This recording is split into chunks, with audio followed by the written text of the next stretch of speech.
Around 3rd grade, I started getting raped by my landlord. It happened until I was 10, and then one day my friend came along with me and him, and he tried touching me in front of her, and she saw it, and she told me if I didn't tell my mom, then she would tell her, so I told her. And my mom's ex-husband touched me like every day after school when it was just me and him around, and it stopped when he left my mom over the summer of 2009. And then my mom's friend, he only raped me like once or twice, and it was only when I went to his house. At 10 years old, growing up, I started packing a gun and hustling drugs because it was around me. It was a part of my environment I was growing up in. And my dad was bringing over hookers and drugs around me. Crack, cocaine, heroin, pipes, and needles. And when I was living with him, I saw things I wasn't supposed to. It scarred me for life, and I didn't know where to turn. I grew up in the bottoms of Columbus. I was raised by my grandmother. My mom was addicted to crack, and we were on welfare. And I know that my grandmother, she would always sell our food stamps and things and get money and spend that on alcohol. And many times she'd get drunk and wake up the next day from being blacked out from the previous day with no money, and our house would be, completely trashed. And she'd always accuse my brother and I of stealing from her.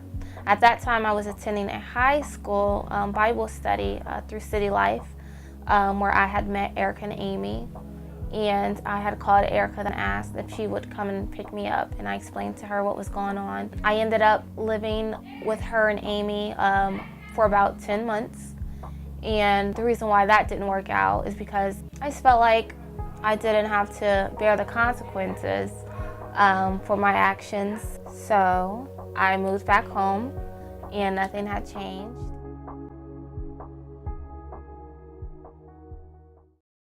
My mom was always out partying, and she didn't take care of us kids, and she never knew where we were. The first day of 6th grade, I got home, and the police were at my house, and they were taking me and my brother away from my mom. Me and my brother have been in foster care for like 3 years now. My dad was a hustler. He did show me much love or affection, so I turned to the streets, and they offered me protection, money, respect, and love, and a family to lean on. After that, we hit rock bottom, me and my dad, and we moved to the streets. And we was living out of his van that was broken down for about a year or more. I wasn't going to school. I was turning to the streets to get food. My mother found out I wasn't doing right. She came and got me and took me away. It wasn't better there. Her boyfriend would abuse us, would hit us, and whip us with thick foam and cable cords until we bled and made us go to sleep. At that time I was 13, and me and my little brother and my older brother was getting beat. My mom was passed out in the back room, drunk, so she didn't know much was going on. And when we would try to confront her about it, she wouldn't believe us, even though we would be bleeding, having bruises all over our faces and things. My grandmother ended up passing away when I was 17 years old. And during that time, I had become pregnant. I remember my mom moved in, all of my family moved in, and my mom had told me that she wanted me out and she wanted my 6-year-old sister out. And I ended up calling Erica This time, I'm in the middle of my pregnancy, and I asked basically if I could come this time with my sister and live with her until I got on my feet, and she took us in. And I remember applying around for apartments, and I got my letter in the mail, and I was really excited, and it said that I was denied due to bad credit. My grandmother had used my name in gas and electric, and I owed almost $1,000 to these companies. I tried to talk to them, and of course they didn't believe me. I moved to Johnstown, started going to school here, and somebody I met while I was going to school talked about campus life, and it's like Bible study, and it's to come together and learn about the Lord. I kind of was hesitant because I never really learned anything about God. So I came with him, and I liked it because of the teachings that was going on. I feel like I could relate to him, and the other leaders that was there supervising. I could relate to them and everybody's hardship that was going on and obstacles of life that they were struggling through. Felt like I felt safe and secure.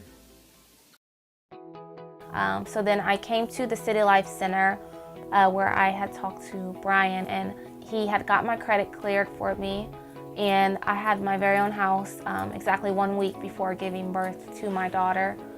I dropped out of high school.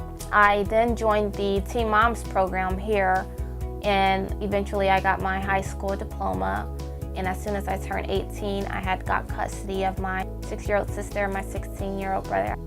Now I volunteer Monday nights for City Life on the West Side. I also attend a home church, Fridays, and just the fact that I'm able to give back to these kids what I was given and build the relationships is really a blessing to me. And without City Life, I don't know what kind of lifestyle I'd be living. I moved in with my aunt and uncle, and then I met my friend Kayla, and she brought me to Campus Life. I was really iffy, I didn't know if I wanted to come, but then I came, and I actually liked it, so I've been coming for a while now, and it's really awesome. Campus Life gave me a chance to get away from the life I was living. With having God in my life, I feel like I can conquer the whole world, and that I don't have to no longer walk with my head down kicking rocks down the streets because I feel guilt. I can walk with my shoulders held high and a smile on my face, and I'm lucky to be breathing, and God's walking right beside me. And without him, I would be dead or in prison.